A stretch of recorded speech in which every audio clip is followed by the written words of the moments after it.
Guys welcome back to my YouTube channel. This is Sakshi. और guys जैसा कि आप जानते हैं हम इंडियन कोस्ट लाइन के बारे में पढ़ रहे थे। हमने उसकी कोस्ट लाइन से कितनी स्टेट्स टच हो रही हैं उनके बारे में जाना था। तो गाइस जैसा कि मैंने आपको बताया था, इंडियन कोस्ट लाइन जो है, इंडियन कोस्ट लाइन मैंने आपको बताई थी कि टू टाइप्स में डिवाइड हुई है।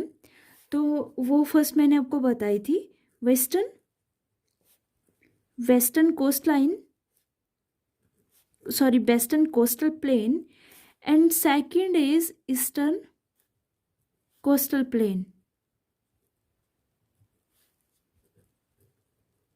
ठीक है, इन दो पार्ट्स में ये डिवाइड हुआ है। अब गाइस आज हम जानेंगे वेस्टर्न के बारे में, वेस्टर्न कोस्टल प्लेन के बारे में अभी हम डिस्कस करेंगे। पहले मैं आपको एक चीज़ बताना चाहती हूँ। मैंने आपको एक लास्ट वीडियो में एक चीज़ बताई थी कि जो यहाँ पे मैं मैप से शो करके दिखाती हूँ। सो वेट,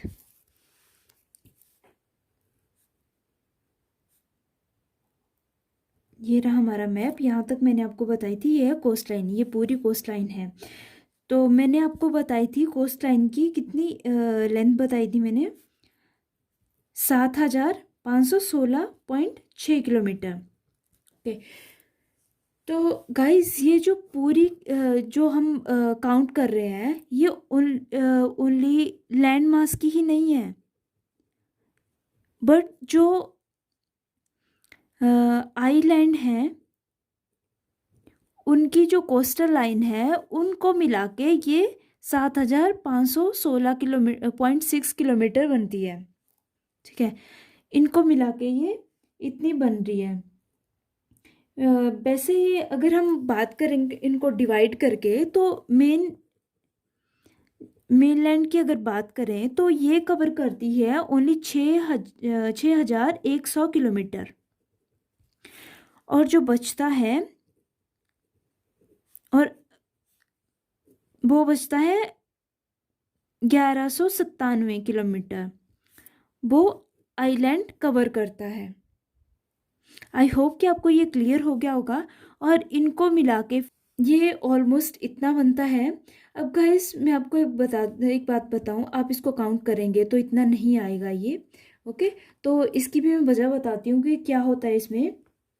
अब देखो, अगर जैसे ये मैंने आपको मैप बना के शो किया, अब ऐसा तो है नहीं कि बस जो जो लाइन बना दी बस यही लाइन है, यही कोस्ट लाइन है, इस ये बॉर्डर है, इसके आगे पानी नहीं जाएगा। अब कहीं कहीं जगह यहाँ पे जैसे इस तरह से अंदर की तरफ पानी एंटर हो जाएगा, कुछ जगह है खाली जहाँ से एंटर हो सकता है, फिर कुछ जगह यहाँ से है जहाँ से पानी एंटर हो सकता है। तो वो सारी जगह काउंट करके ये इतना बनता है, ऑलमोस्ट इतना बन जाता है, 7,516.6 किलोमीटर, ऑलमोस्ट ये इतना बनता है। तो अब हम देखते हैं कि जो हमने वेस्ट कोस्ट के बारे में आपको बताया, तो वेस्ट कोस्ट ऑफ इंडिया, अब हम ये पार्ट इसका डिस्कस करते हैं।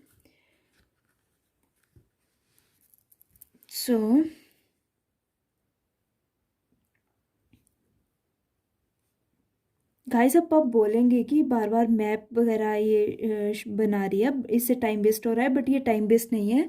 इससे आपको अच्छे से क्लियर हो जाएगा कि आपको ज़्यादा ज़रूरत नहीं पड़ेगी इसको रट्टा मारने की, अच्छे से आप लर्न कर पाएंगे। इसीलिए मैं बार बार ये चीज़ ड्रॉ करती हूँ ताकि आपको भी समझ आ जाए। यहाँ पे आप देख सकते हैं, ये वाला मैंने आपको बताया था वेस्टर्न कोस्ट, यह है वेस्टर्न कोस्ट प्लेन। ठीक है, ये पार्ट जो बढ़ता है। हम इसको अब डिवाइड करके पढ़ते हैं। अब गाइस जो ये वाला एरिया है, ये वाला एरिया, ये वाला जो मैं डार्क कर रही हूँ, ये वाला एरिया हम इसको फर्स्ट मान लेते हैं, सेकंड हम ये वाला एरिया मान लेते हैं, और थर्ड वन इज ये वाला एरिया।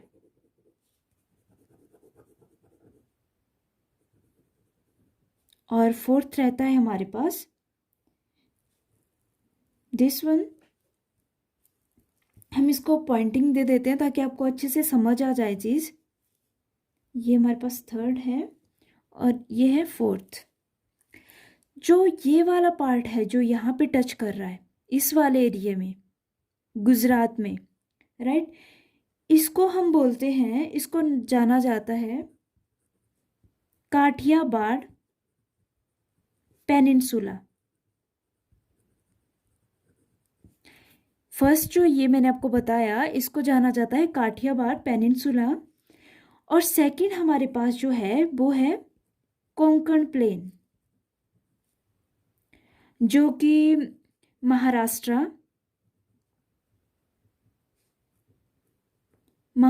और गोवा को मिलके बनता है। ठीक है, ये गोवा और महाराष्ट्र के बीच में इन दोनों के दोनों चीज़ें, ये दोनों स्टेट जो हैं कवर होती हैं, जिसका नाम पड़ता है कोंकण प्लेन। और नेक्स्ट है हमारे पास थर्ड वाला और इसका नाम है मालाबार कोस्ट। थर्ड का नाम है मालाबार कोस्ट।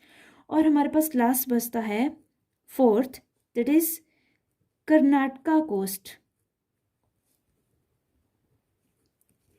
और ये है हमारी गल्फ ऑफ खंबात।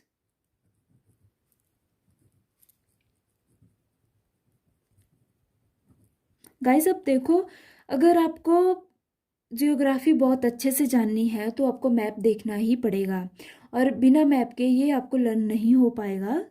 सो उस वजह से मैं आपको बार बार ये चीज़ बताती हूँ, मैप ड्रॉ करके बताती हूँ। सो गाइस अब यहाँ पे देखते हैं, और यहाँ पे रहता है हमारा दमन एंड दीव। और ये रही हमारी gulf of Kutch.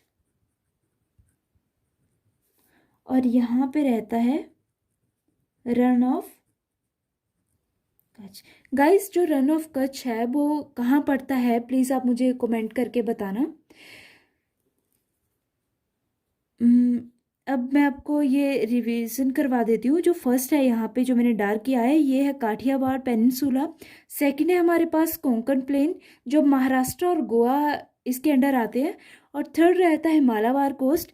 And fourth one is Karnataka coast. I hope कि इतना आपको अंडरस्टैंड हो गया है ये। तो अब हम ईस्ट कोस्ट ऑफ इंडिया के बारे में स्टडी करते हैं। ईस्ट कोस्ट ऑफ इंडिया, सो इसको भी हम अब मैप से ही स्टडी करेंगे। सो लेट्स से ये रहा हमारा मैप कुछ इस तरह से। ये पेनिनसुलर मैंने आपको बताई, पेनिनसुलर एरिया है इस तरह से। तो आपको मैंने बताया ये वाला बेस्ट एरिया पड़ता है, और ये वाला ईस्टर्न एरिया जो मैंने आपको बताया 2 डिवीज़न के हुए हैं। सो यहाँ पे अब हम इनको रिवर्स के हिसाब से डिवाइड करते हैं। पहले हम इसको ये देखते हैं, ईस्ट कोस्ट जो है वो कहाँ से कहाँ तक है।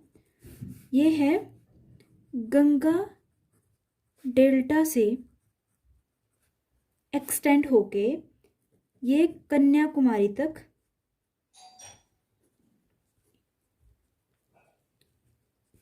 एक्सटेंड अप हुआ है। गंगा डेल्टा से कन्याकुमारी तक ये एक्सटेंड हुआ है। तो अब हम इसको डिवाइड करेंगे अकॉर्डिंग टू रिवर। तो यहाँ पे हमारी रहती है महानदी, नेक्स्ट है गोदावरी, नेक्स्ट है Krishna, and last one is Kaveri. इस तरह से हम रिवर के हिसाब से, मैं आपको यहाँ पे लिख के बता देती हूँ। यहाँ पे मैंने आपको बताई महानदी रिवर है, नेक्स्ट पड़ती है गोदावरी रिवर, एंड नेक्स्ट है Krishna, and last one is Kaveri here. ये यहाँ पे रिवर है जिसको हमने ये आगे हम इसका करते हैं। तो इसका जो ये वाला पार्ट रहता है यहाँ पे,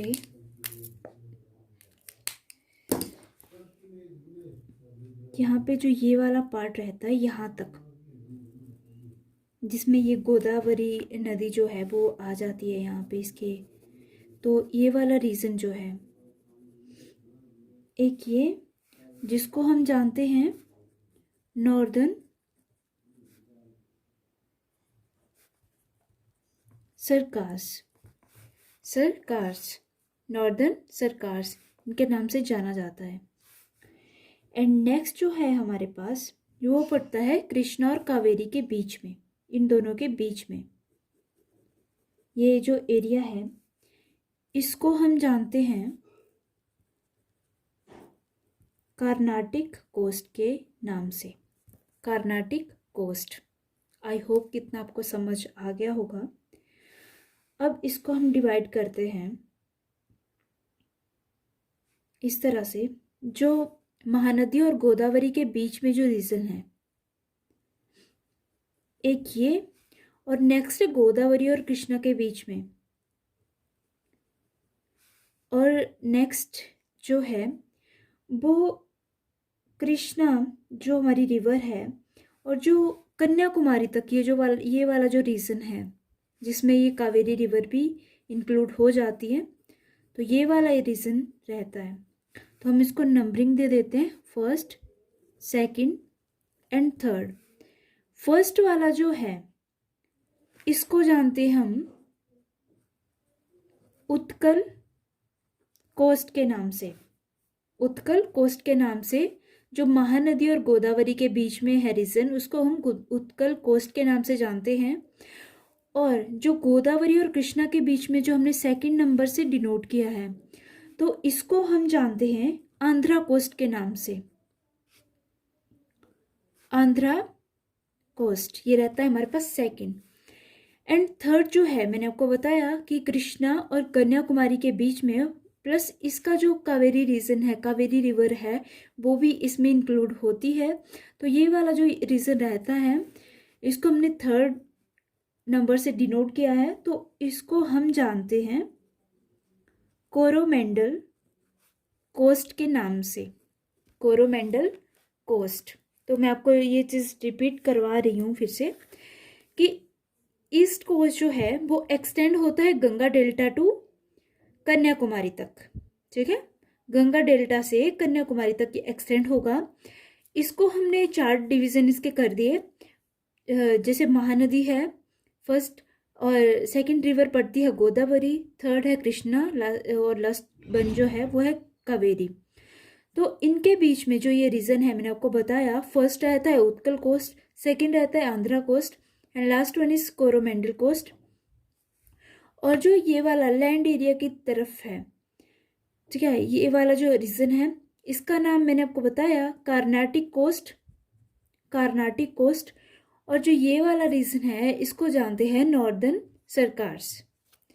नॉर्दर्न सरकार्स हिंदी में अगर बताऊं तो इसको ब्रिथ बोलते हैं, ब्रिथ, उत्तरी ब्रिथ, ठीक है।